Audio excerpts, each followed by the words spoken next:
Here's an expanded, naturally flowing version of Part 1 in simple English, 750 words. The warm Sunday afternoon sun cast gentle shadows across Mrs. Wilson's prized rose bushes. At 72, she moved with the careful grace of someone who had spent decades nurturing both young minds and delicate flowers. Her weathered hands, still strong from years of teaching fifth graders, expertly pruned the climbing roses that decorated her white picket fence. Her home wasn't the biggest on Cedar Street, but it was certainly the most loved. The two-story house with its pale blue shutters had been her sanctuary for 40 years. Every crack in the sidewalk, every creak of the porch steps, held a memory. She'd raised her only son here, watched him grow from a curious boy who always asked why into the man who now served their city with distinction. Today was like any other Sunday. After church, she had changed into her favorite gardening outfit: loose-fitting khaki pants, a light cotton shirt, and her trusty wide-brimmed hat. Her neighbors used to joke that they could set their watches by her gardening routine.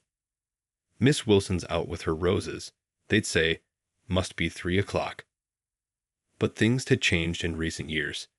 The familiar faces of neighbors she'd known for decades were disappearing one by one, replaced by younger folks who seemed more interested in their phones than their flower beds.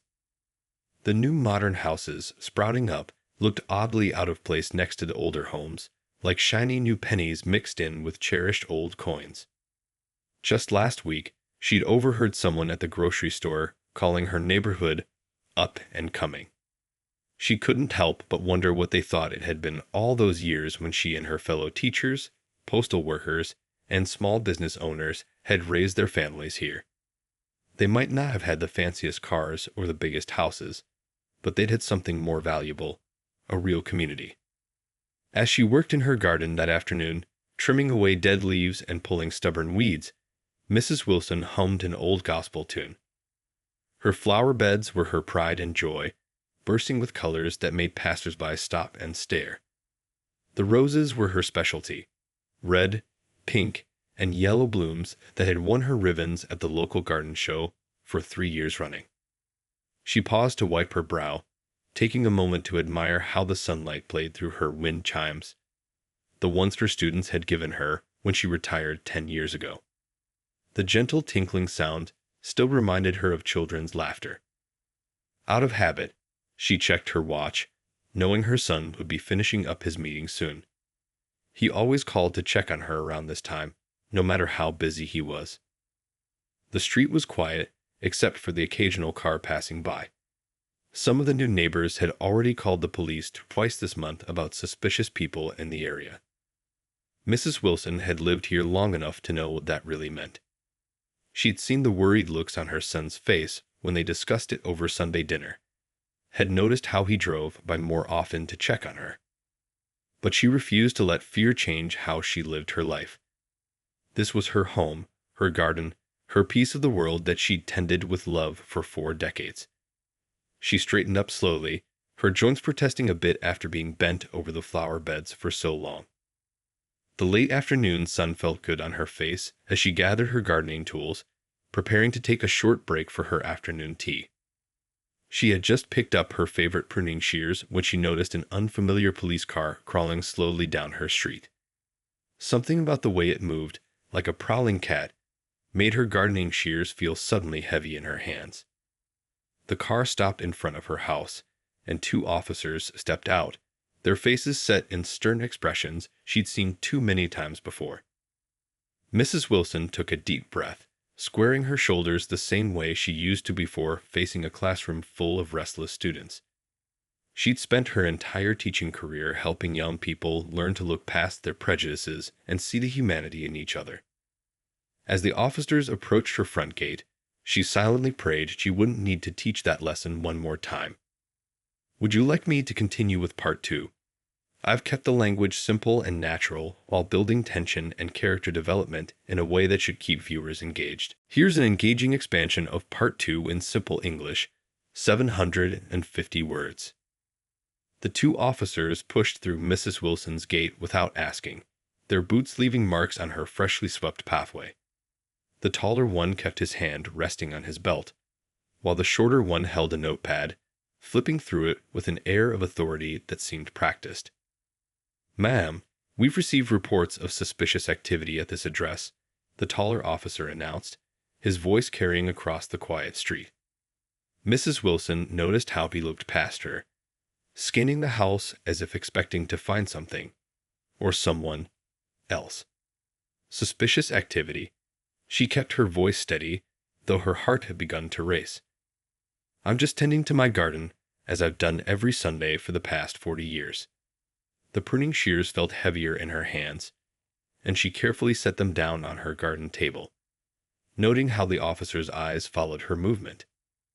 "We'll need to see some identification," the shorter officer demanded, not bothering to introduce himself or show his badge. His tone was the kind she'd heard too often lately, that mix of suspicion and dismissal that made her feel like a stranger on her own property. "Young man," Mrs. Wilson began, drawing on her decades of experience handling difficult situations in the classroom, "this is my home. These are my roses that won first place at the county fair last summer. There's even a picture of me in front of this very garden in last month's community newsletter." The officers exchanged glances, the kind that made her stomach tighten. "Ma'am, we've had multiple calls about an elderly person who doesn't match the demographic of this neighborhood," the taller officer said, trying to sound diplomatic but failing miserably. A few neighbors had begun to gather on their porches.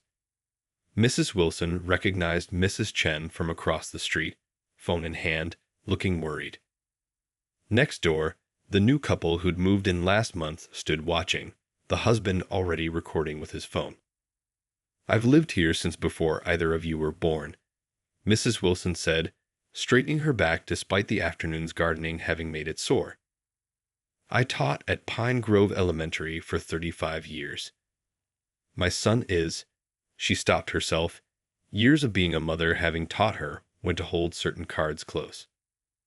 "Ma'am, if you can't provide immediate identification, we'll need to treat this as a potential trespassing situation," the shorter officer said, taking a step closer.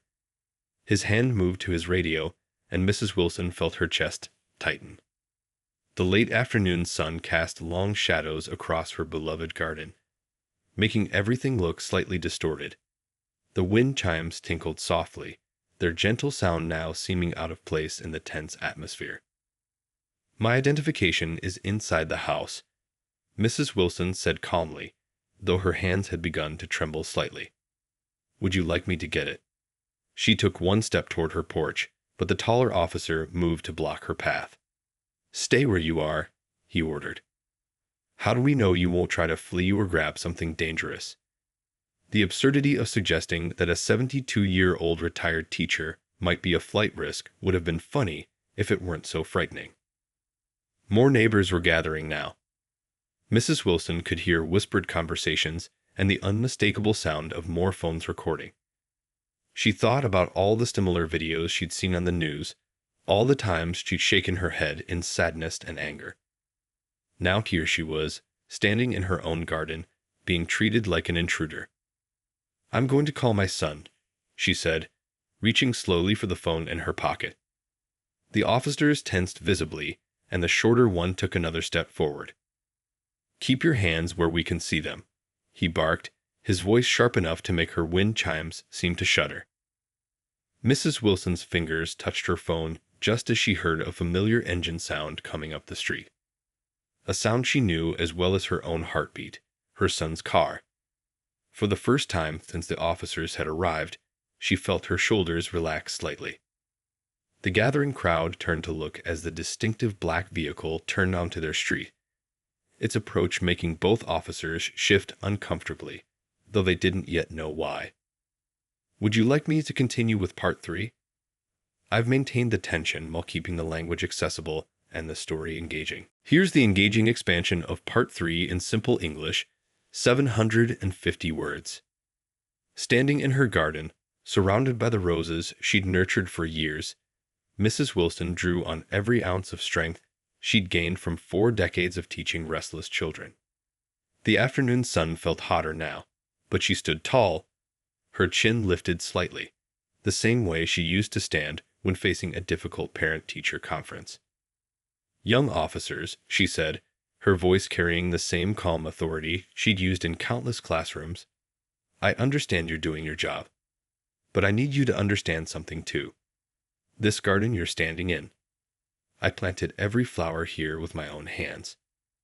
That crack in the sidewalk you're standing on, it's been there since the winter of '92, when we had that terrible frost." The shorter officer shifted his weight, looking increasingly uncomfortable. But the taller one maintained his stern expression, though his eyes kept darting toward the approaching vehicle. The sound of its engine grew louder, drawing everyone's attention. Mrs. Wilson continued speaking, each word measured and clear. "That porch swing you see. My late husband installed it the summer our son graduated from the police academy. He loved sitting there, watching the neighborhood children play." Her voice didn't waver, even as she noticed more phones recording the scene. Mrs. Chen had moved closer now, clutching her garden rake like a shield. The new couple next door had stepped off their porch, the husband still recording while his wife spoke quietly but urgently into her phone. The community she thought was changing was suddenly very present, very united. "If you just let me get my ID," Mrs. Wilson began again, but the taller officer cut her off. "Ma'am, we've had reports of people casing houses in this neighborhood. We need to follow protocol." His words sounded rehearsed, empty. Behind him, the black vehicle was getting closer, its windows tinted but familiar to everyone who lived on the street. Mrs. Wilson felt her hands trembling, but not from fear anymore.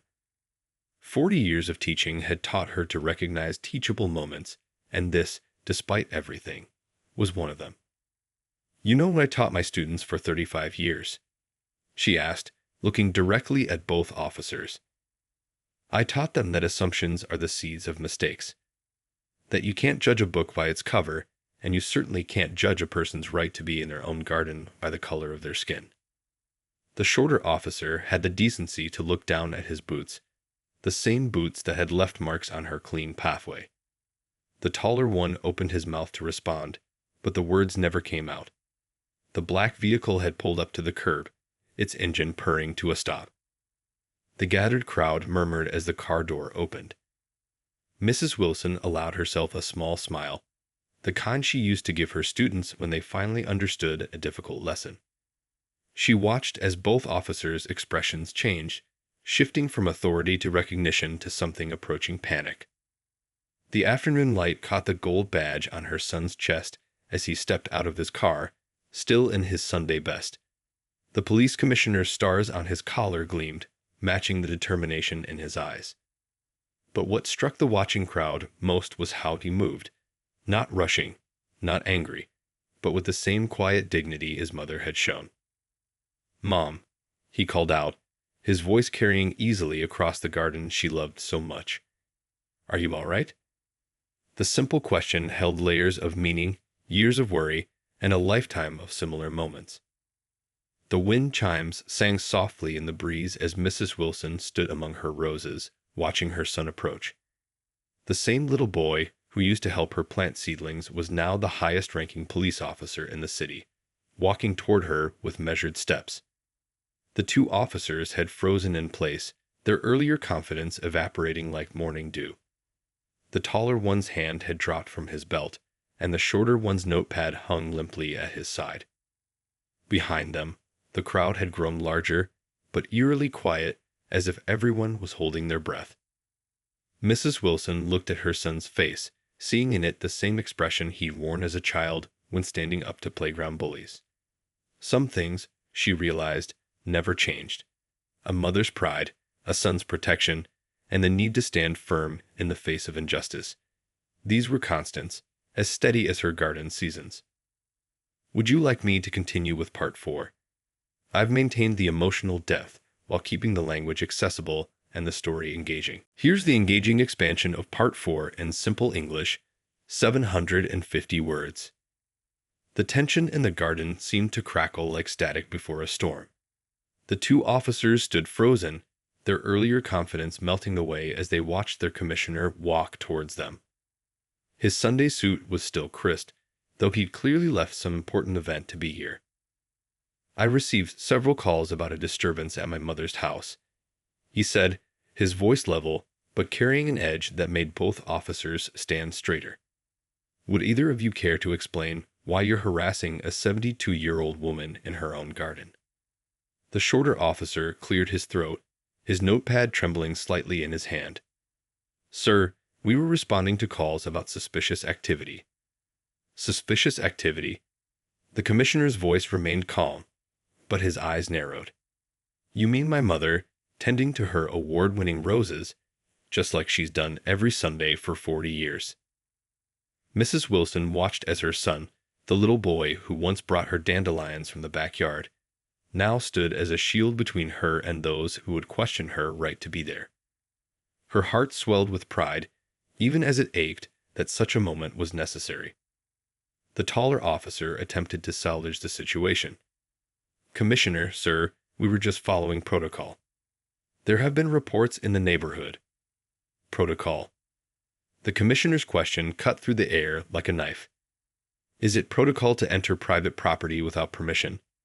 To threaten a resident who's clearly engaged in gardening? To prevent her from getting her ID from her own home? The gathered crowd had grown larger. Mrs. Chen was now standing with the new couple from next door, all three nodding in approval at each word. Other neighbors had joined them, some still recording, others whispering among themselves. Mom, the commissioner turned to Mrs. Wilson, his face softening. Would you please get your ID? His voice carried a gentle authority that reminded her of his father. She nodded, picking up her gardening basket with deliberate calm. As she walked toward her porch, the wind chimes sang their gentle song, a stark contrast to the tension in the air. Her roses seemed to stand taller, their blooms bright against the darkening sky. The same flowers these officers had trampled through now witnessed their humbling. While my mother gets her ID, the commissioner continued, turning back to his officers, let's talk about real protocol. His voice took on a teacher's tone, much like his mother's had been. When approaching a resident, what's the first thing you should do? The shorter officer swallowed hard. Introduce ourselves and state the reason for our presence, sir. And did you do that? No, sir. When a resident claims to live at a property, what steps should you take? The taller officer spoke up, his earlier arrogance replaced with something approaching shame. Request identification while maintaining a respectful distance and professional demeanor, sir. Instead of, the officer paused, looking at the muddy footprints they'd left on Mrs. Wilson's clean pathway, instead of treating them like a suspect without cause. Mrs. Wilson returned with her ID, her movements unhurried and dignified. She held out her driver's license, utility bill, and the community newsletter featuring her garden. The shorter officer accepted them with trembling hands, his face reddening as he verified what he should have known all along. The commissioner watched this exchange, his expression stern but controlled. The gathering dusk cast long shadows across the garden, making the scene feel like a painting, the kind that tells a story bigger than its frame. Sir, the taller officer began, we apologize for. Don't apologize to me, the commissioner interrupted, gesturing toward his mother. Apologize to Mrs. Wilson, whose Sunday afternoon you disrupted, whose property you disrespected, and whose dignity you questioned. The wind picked up slightly, carrying the sweet scent of roses across the tense scene. The same flowers that had won ribbons at the county fair now stood witness to a different kind of victory, one of dignity over prejudice, of right over might. Would you like me to continue with Part 5? I've maintained the emotional impact while keeping the language accessible and the story engaging. Here's the engaging expansion of Part 5 in simple English, 750 words. The officers turned to face Mrs. Wilson, their badges catching the fading sunlight. The taller one spoke first, his voice much softer than before. Ma'am, I sincerely apologize for our behavior. We'd acted without proper judgment and showed disrespect to both you and your property. The shorter officer followed, his earlier swagger replaced by genuine remorse. We were wrong, Mrs. Wilson. There's no excuse for how we treated you in your own garden. The commissioner stood quietly, watching this moment unfold. His presence had changed everything, but it was his mother's quiet dignity that commanded the scene. She looked at the two officers, her expression carrying the weight of countless similar moments across many years.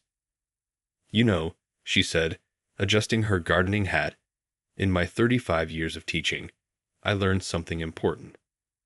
Every mistake is a chance to learn, if we're willing to listen. Her voice carried the same gentle strength she'd used to guide generations of students. The crowd of neighbors had grown silent, hanging on every word. Mrs. Chen wiped a tear from her eye, while the new couple from next door nodded in agreement. Even the birds seemed to quiet down, as if nature itself was listening to this impromptu lesson. The commissioner stepped forward, his polished shoes careful to avoid his mother's flower beds. Both of your body cameras are on, correct? He asked the officers. Yes, sir, they answered in unison. Good, because tomorrow morning, this footage will be part of our department's training program. Every officer needs to see what happened here today. He paused, looking around at his mother's garden. They need to see how quickly assumptions can lead us down the wrong path. Mrs. Wilson's wind chimes tinkled softly, as if adding their gentle music to this moment of understanding. She looked at her roses, some petals now scattered from the earlier commotion. Those flowers you nearly trampled, she said to the officers. They don't grow strong by being left alone. They need care, attention, and sometimes they need to be pruned back to grow better. The commissioner smiled slightly, recognizing his mother's teaching voice. He'd heard it countless times growing up, usually when she was turning life's hard moments into lessons that stuck. Officers, he addressed them firmly, tomorrow you'll both report to community relations. You'll spend the next month working with our senior citizens garden program. Maybe tending some roses will help you understand what community policing really means. The shorter officer looked at the muddy footprints they'd left on the path. We'll clean that up right now, Mrs. Wilson, he offered, his voice carrying genuine regret. And we'll help you fix any damage to your flower beds, the taller one added, finally seeing the garden through new eyes. The gathering dusk had turned the sky to soft purple, making Mrs. Wilson's roses look like silhouettes against the evening light. The neighbors began to disperse, but not before several came forward to offer their support and phone numbers to Mrs. Wilson. Mrs. Chen brought over her famous lemon cookies, saying, "For your Sunday tea, neighbor." The new couple introduced themselves properly for the first time, admiring the roses and asking for gardening advice. The commissioner watched this transformation with satisfaction. His mother's garden had become more than just a crime scene. It was turning into what it should have been all along, a place of community and learning. "Mom," he said softly, "why don't you show these officers how to properly clean a garden path? I have a feeling they could use some guidance." His words carried multiple meanings, all of them clear to everyone present. Mrs. Wilson picked up her gardening tools, ready to turn this moment of confrontation into one of education. The same hands that had guided countless children through their lessons were now ready to guide these officers through a different kind of learning. Would you like me to continue with Part 6? I've maintained the transformation of conflict into understanding while keeping the language accessible and the story engaging. Here's the engaging expansion of Part 6 in simple English, 750 words. The evening air had grown cooler as Mrs. Wilson handed each officer a soft brush and a bucket of clean water. The same hands that had graded thousands of papers now demonstrated the proper way to clean garden stones without damaging the surrounding plants. Gentle circular motions, she explained, showing them how to remove their muddy boot prints from her pathway. Just like life, sometimes the softest touch makes the biggest difference. Her voice carried the patience of someone who had taught both children and adults valuable lessons over the years. The commissioner stood nearby, his phone occasionally buzzing with messages he chose to ignore. This moment was more important than any meeting. He watched as his mother, still wearing her gardening hat, transformed an ugly situation into a teaching opportunity. "You see these roses here?" Mrs. Wilson pointed to the flowers nearest the path. "They've been through drought, storms, and frost, but they keep blooming. Know why?" The officers paused their cleaning to listen. "Because their roots are strong, and they're part of a garden that cares for them." The taller officer looked up from his work, understanding dawning in his eyes. "Like a community," he said quietly, the words coming from a place of real understanding rather than just duty. The shorter officer had removed his jacket, rolling up his sleeves as he worked to repair the damage they'd caused. "Mrs. Wilson," he said, carefully moving aside some fallen petals, "how long did it take you to create all this?" "This garden? Oh, about 40 years, she replied, adjusting a bent stem with gentle fingers. "But you know what took longer? Building the trust in this community. Trust is like these flowers. It needs constant care, and it can be damaged so easily." The commissioner stepped forward, his shoes now dusty from the garden path. "That's exactly what we'll be discussing at tomorrow's department meeting," he said, looking pointedly at both officers. "How trust, once broken, needs more than just an apology to grow back." Mrs. Chen appeared at the garden gate again, this time with a tray of steaming teacups. "For everyone," she insisted, her kind gesture a testament to the community Mrs. Wilson had helped build over the years. As they took brief breaks from their work to sip the hot tea, the officers began to see the garden differently. The shorter one noticed a small brick border that needed fixing, while the taller one spotted some weeds that had been missed earlier. "May we?" they asked, gesturing to these small tasks. Mrs. Wilson nodded, hiding her smile behind her teacup. Her son caught her eye, sharing a knowing look. They both recognized the small seeds of change being planted.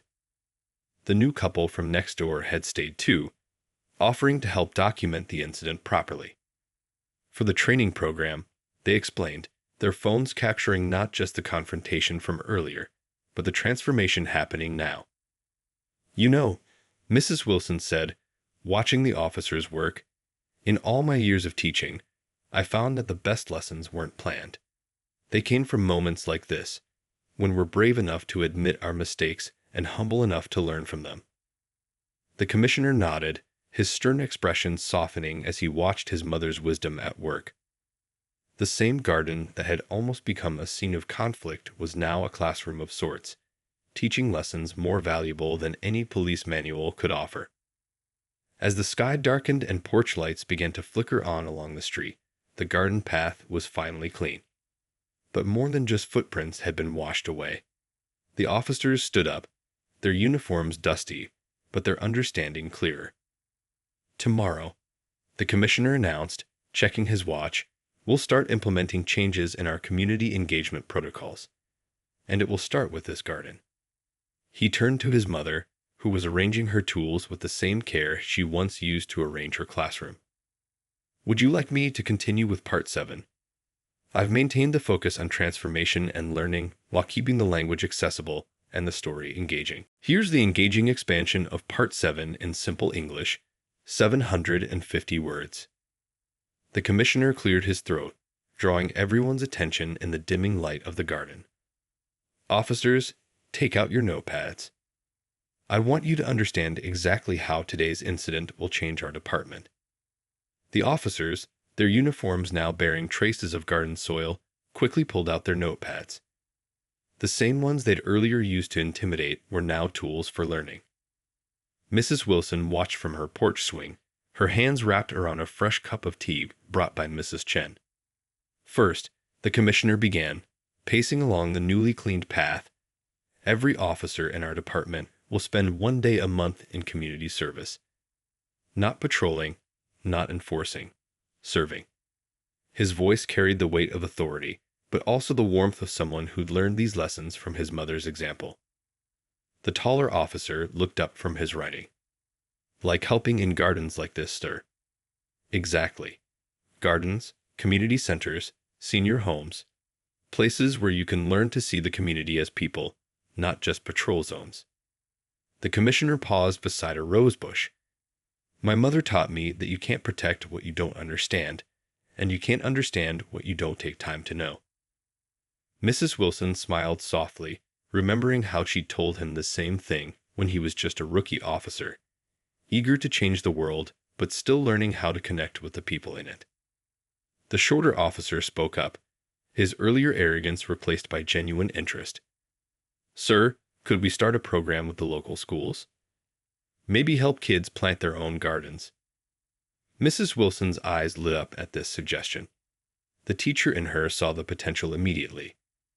You know, she added, gardens have a way of teaching patience, responsibility, and community, things every officer needs to understand. The commissioner nodded approvingly. Write that down. Tomorrow, I want a full proposal on my desk. Work with the community relations team. Make it happen. The new couple from next door, who had been quietly observing, stepped forward. We'd like to help, the wife offered. I work in education, and my husband's a landscape architect. We could volunteer. The night air had grown cooler, but the atmosphere in the garden was warm with possibility. Mrs. Chen came forward with another neighbor, both offering their skills and time. What had started as a confrontation was blossoming into something unexpected, a real community initiative. See what happens when we take time to listen, Mrs. Wilson said, her voice carrying over the gentle evening breeze. When I started this garden, some people said nothing would grow in this soil. But I knew better. Everything can grow with the right care and attention. The commissioner pulled out his phone, quickly typing notes. Starting next week, all new recruits will spend their first day here, in this garden, learning from you, Mom. If that's okay. Mrs. Wilson stood up, smoothing her gardening apron. On one condition, she said, her teacher's voice returning.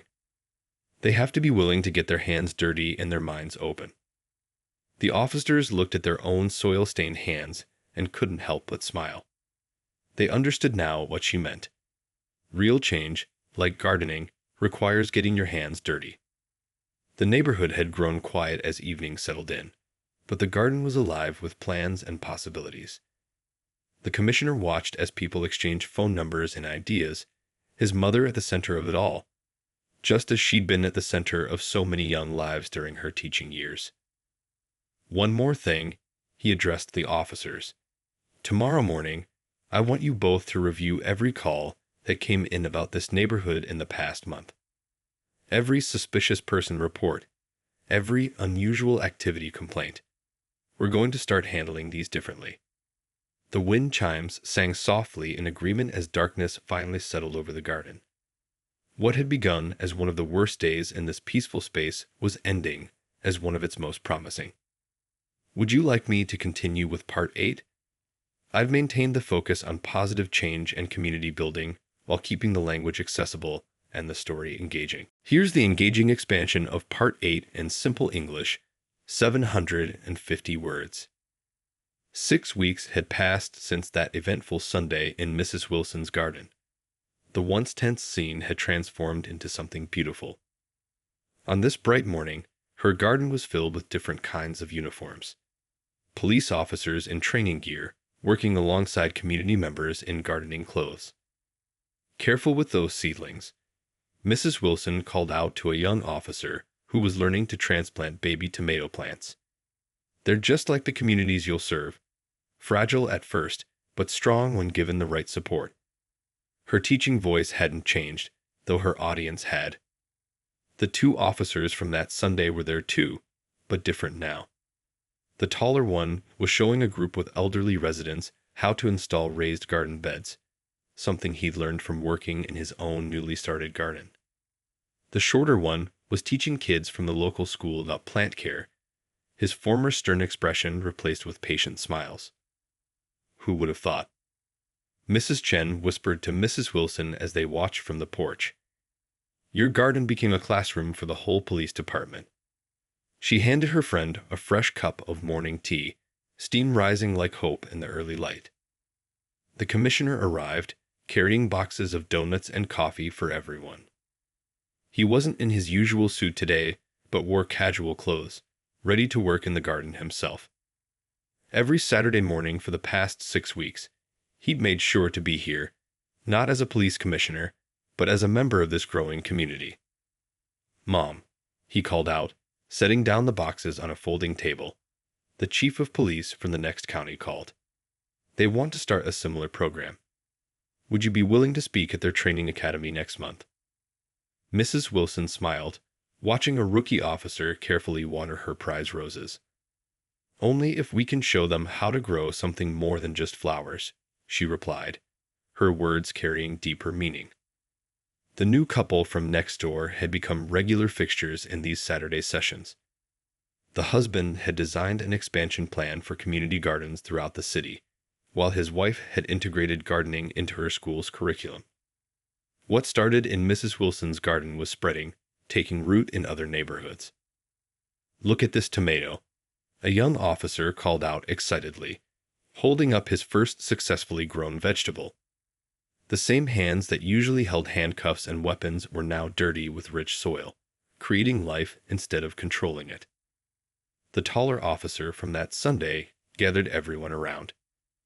"Before we continue working," he announced, "I want to share something. Last week, we got a call about a suspicious person in a garden 3 blocks over." He paused, looking at Mrs. Wilson. "Instead of rushing in, we stopped to observe. Turned out it was just another elderly resident teaching their grandkids about butterflies." The shorter officer added, "We ended up joining their lesson. Learned more about butterflies and our community in those 20 minutes than we had in years of patrolling." Mrs. Wilson's wind chimes sang in the morning breeze as more neighbors arrived to help. Some brought breakfast, others brought plants to share. The garden that had almost been a place of confrontation had become a symbol of what community policing could really mean. A young girl tugged at Mrs. Wilson's sleeve. "Can I help plant the sunflowers?" she asked, her eyes bright with enthusiasm. Mrs. Wilson noticed she was wearing a tiny police badge sticker, a gift from one of the officers who now understood that badges were meant to bring people together, not keep them apart. "Of course, dear," Mrs. Wilson answered, reaching for her teaching tools, a small trowel and packet of seeds. "And while we plant, let me tell you a story about how a garden helped change our whole community." The commissioner watched his mother lead another impromptu lesson, just as she had done that Sunday 6 weeks ago. But this time, instead of teaching about mistakes, she was teaching about growth, change, and the power of getting people room to bloom. "Would you like me to continue with the final part 9? I've maintained the focus on community transformation while keeping the language accessible and the story engaging. Here's the engaging expansion of part 9, the final part, in simple English, 750 words. 1 year later, Mrs. Wilson's garden had become the heart of something much bigger than anyone could have imagined. On this particular Sunday afternoon, she sat on her porch swing, watching as people gathered for the first annual Community Garden Festival. Her once modest garden had inspired 12 new community gardens across the city. Each one started by police officers working alongside residents, turning empty lots into spaces of growth and understanding. The same notebook that once held suspicious person reports now tracked the progress of seedlings and community projects. "Look at all this, Mom," the commissioner said, joining her on the swing. He wasn't in uniform today. No one was. This was a day for celebrating growth, not authority. Who would have thought that one difficult Sunday could lead to all this? Children ran through the garden paths, their laughter mixing with the sound of wind chimes. Some wore little garden aprons, others junior police badges, not as symbols of power, but as signs of community responsibility. The barriers that once divided had slowly dissolved, like morning dew under the sun. The 2 officers from that fateful day were there too, completely transformed. The taller one had become the department's community garden program director, while the shorter one now taught at the police academy. using Mrs. Wilson's garden story to show new recruits the true meaning of protecting and serving. "Mrs. Wilson," called a young voice. A small girl ran up, holding a blue ribbon. "My tomatoes won first prize. Just like you said, they would if I took good care of them." The same child who once might have feared police officers now high-fived the officer standing nearby, both sharing in her success. Mrs. Chen arrived with her famous lemon cookies, now a staple at every garden event. The new couple from next door, no longer new but integral parts of the community, helped set up tables filled with harvest bounty from all 12 gardens. "You know what's remarkable?" the commissioner said, watching the scene unfold. "Crime rates have dropped 15% in neighborhoods with community gardens. But more importantly, complaint calls about suspicious persons have almost disappeared." Mrs. Wilson nodded, her eyes twinkling. "That's because it's hard to be suspicious of someone we've grown tomatoes together," she said, wise as ever. "Gardens have a way of showing us that we're all just trying to grow something beautiful." The afternoon sun cast long shadows through the roses that had witnessed it all begin. Those same flowers that had almost been trampled now stood tall, surrounded by new blooms planted by officers and residents working side by side. A group of rookie officers gathered around Mrs. Wilson's original garden bed, where she still taught her weekly lessons. "Remember," she told them, her teacher's voice carrying over the festival noise, "every seed we plant here is like trust in our community. It needs patience, care, and sometimes a little faith in things we can't yet see." The police academy had made her garden a mandatory first stop for all new recruits. Not just to hear the story of that Sunday, but to get their hands dirty and learn that true protection comes from connection, not confrontation. As the festival continued, children played tag between the garden beds, elderly residents shared gardening tips with young officers, and neighbors who once eyed each other with suspicion now swapped recipes for their homegrown vegetables. "Mom," the commissioner said softly, "I think it's time for your speech." He helped her up from the porch swing, but she paused, taking in the scene before her. "You know," she said, straightening her gardening hat, "I taught for 35 years, but this might be my most important lesson yet." She walked toward the gathering crowd, ready to share once again how a moment of conflict bloomed into a garden of understanding. The wind chimes sang their gentle song as Mrs. Wilson took her place among the people she'd helped bring together. Her garden had become more than just a place of beauty. It was a living reminder that even the hardest ground can yield something wonderful when tended with care, understanding, and love. The story of the police officers and the elderly gardener hadn't ended that Sunday afternoon. Instead, it had planted seeds of change that would continue to grow, season after season, proving that sometimes the most beautiful gardens grow from the most unlikely moments.